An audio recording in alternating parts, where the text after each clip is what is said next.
नमस्कार दोस्तों, YouTube channel Ravi LLB में आपका स्वागत है। आज के वीडियो में हम basic structure of Indian constitution भारतीय संविधान के बुनियादी ढांचे के विषय में जानकारी देने वाले हैं। और ये video LLB, LLM, UPSC, higher judicial service सहित तमाम प्रतियोगी परीक्षाओं के लिए बेहद उपयोगी है। तो वीडियो को अंत तक देखिए और यदि अभी तक आपने हमारे चैनल को सब्सक्राइब नहीं किया है तो चैनल को सब्सक्राइब कर लीजिए और बेल नोटिफिकेशन को प्रेस कर लीजिए ताकि आने वाले नए वीडियो मिले आपको सबसे पहले। तो आइए शुरू करते हैं। संविधान की बुनियादी ढांचा। संविधान की मूल संरचना बेसिक स्ट्रक्चर से संबंधित लैंडमार्क केस के बारे में बात करेंगे जिन्होंने भारतीय संविधान की मूलभूत संरचना basic structure of Indian constitution में परिवर्तन लाया। भारतीय संविधान की मूल संरचना केवल संवैधानिक संशोधनों पर लागू होता है। भारतीय संविधान की मूल संरचना जो यह बताती है कि संसद संविधान के बुनियादी ढांचे को खत्म या संशोधन नहीं कर सकती है। संविधान की मूल संरचना के संबंध में सर्वोच्च न्यायालय ने कई महत्वपूर्ण निर्णय दिए हैं। संविधान संसद और राज्य विधानमंडलों या विधानसभाओं को उनके संबंधित क्षेत्राधिकार के भीतर कानून बनाने और संशोधन का अधिकार देता है, लेकिन ऐसा प्रत्येक कानून या संशोधन शून्य होगा जो संविधान के बुनियादी ढांचे बेसिक स्ट्रक्चर को किसी भी प्रकार से प्रभावित करता हो। भारतीय संविधान में बुनियादी ढांचा बेसिक स्ट्रक्चर जैसे शब्द का कहीं कोई उल्लेख नहीं है। लोगों के मौलिक अधिकारों और संविधान की मूल भावना की रक्षा के लिए समय समय पर सर्वोच्च न्यायालय के हस्तक्षेप के साथ इस अवधारणा का विकास हुआ है। संविधान की आधारभूत संरचना का तात्पर्य संविधान में निहित उन प्रावधानों से है जो संविधान और भारतीय राजनीतिक एवं लोकतांत्रिक आदर्शों को प्रस्तुत करते हैं। संविधान के इन प्रावधानों को संशोधन के द्वारा भी हटाया नहीं जा सकता है। ये प्रावधान अपने आप में इतने महत्वपूर्ण हैं कि इनमें संशोधन करने से संविधान का मूल उद्देश्य ही प्रभावित हो सकता है।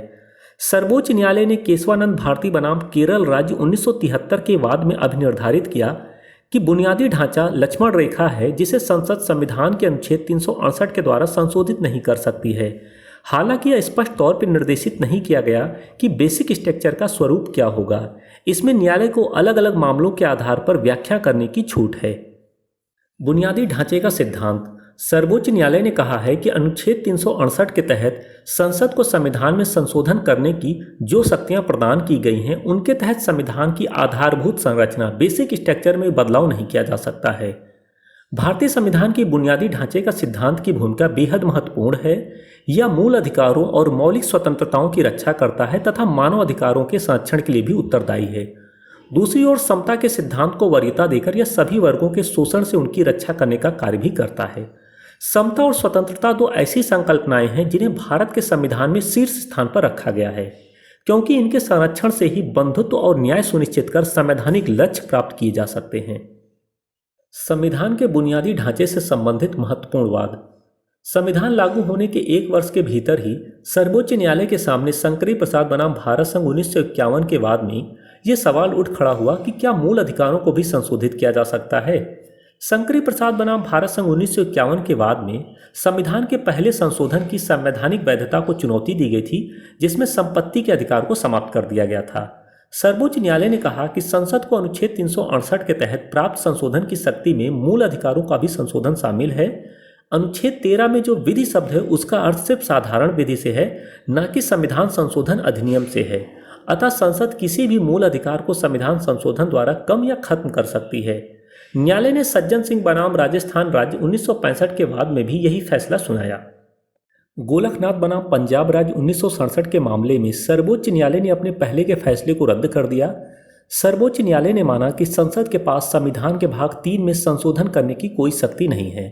सर्वोच्च न्यायालय मूल अधिकार को श्रेष्ठ एवं प्रतिरक्षित माना है। इस प्रकार संसद द्वारा किसी मूल अधिकार को ना तो खत्म किया जा सकता हो ना ही कम किया जा सकता है। एक संवैधानिक संशोधन अधिनियम भी अनुच्छेद 13 के अर्थ में विधि है और इसे भी मूल अधिकार के हनन होने पर असंवैधानिक घोषित किया जा सकता है। संविधान के अनुच्छेद 13 के माध्यम से ही ऐसे किसी कानून बनाने से संसद और राज्य विधानसभाओं पर प्रतिबंध लगाता है जो नागरिकों को प्राप्त मौलिक अधिकारों में कटौती करता है या उनसे वंचित करता हो। अनुच्छेद 13 के प्रावधान मौलिक अधिकारों की सुरक्षा सुनिश्चित करने हेतु हैं और ऐसे किसी भी कानून को शून्य घोषित करते हैं जो मौलिक अधिकारों की अवमानना करते हों या इनके साथ असंगत हों। केशवानंद भारती बनाम केरल राज्य 1973 के मामले में सर्वोच्च न्यायालय ने गोलकनाथ मामले में अपने फैसले की समीक्षा करते हुए 24वें संविधान संशोधन की वैधता को बरकरार रखा। सर्वोच्च न्यायालय ने माना कि संसद को यह अधिकार है कि वे मूल अधिकारों को कम या समाप्त कर सकती है। केशवानंद भारती बाद में ही संविधान के बुनियादी ढांचे बेसिक स्ट्रक्चर का एक नया सिद्धांत प्रतिपादित हुआ, लेकिन शीर्ष अदालत ने बुनियादी ढांचे की कोई स्पष्ट परिभाषा नहीं दी। यह माना गया कि संविधान की मूल संरचना या बुनियादी ढांचा को संविधान संशोधन द्वारा भी समाप्त नहीं किया जा सकता है। इसका अर्थ है कि संविधान के बुनियादी ढांचे का हिस्सा बन चुके मूल अधिकारों को भी संसद ना तो कम कर सकती है और ना हटा सकती है। मिनर्वा मिल्स बनाम भारत संघ 1980 के बाद में 42वें संविधान संशोधन को चुनौती दी गई थी। न्यायालय ने इसे असंवैधानिक घोषित करार दिया और कहा कि मौलिक अधिकार एवं निदेशक तत्व एक दूसरे के पूरक हैं, इन्हें अलग अलग करके नहीं देखा जाना चाहिए। मिनर्वा मिल्स मामले में न्यायिक समीक्षा के अलावा मौलिक अधिकारों तथा नीति निदेशक सिद्धांतों के बीच संतुलन को संविधान के बुनियादी ढांचे का भाग माना गया।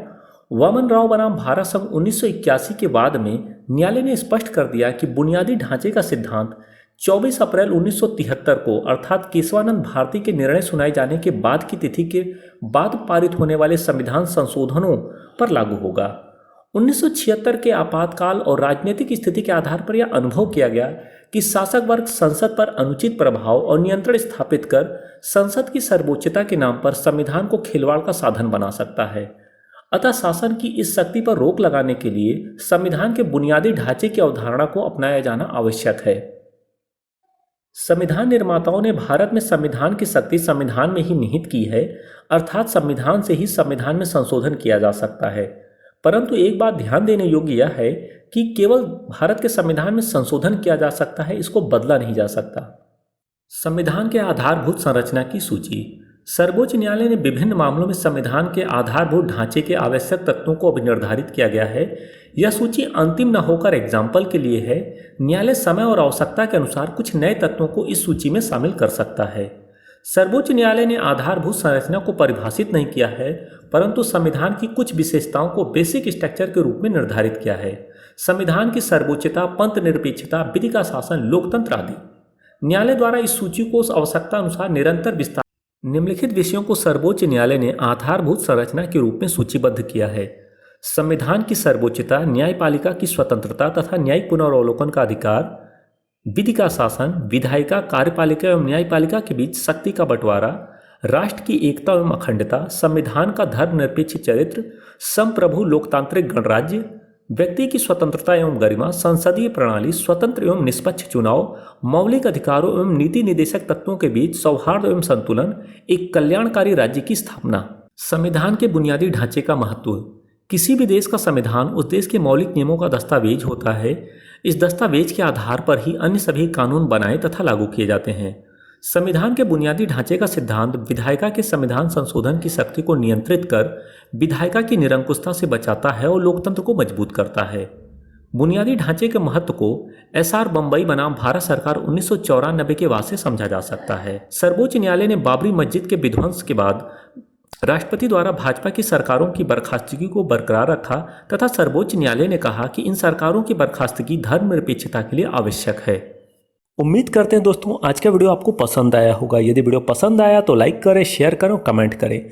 और यदि अभी तक आपने हमारे चैनल को सब्सक्राइब नहीं किया है तो चैनल को सब्सक्राइब कर लीजिए और बेल नोटिफिकेशन को प्रेस कर लीजिए ताकि आने वाले नए वीडियो मिले आपको सबसे पहले। तो मिलते हैं एक नए वीडियो में, तब तक के लिए नमस्कार।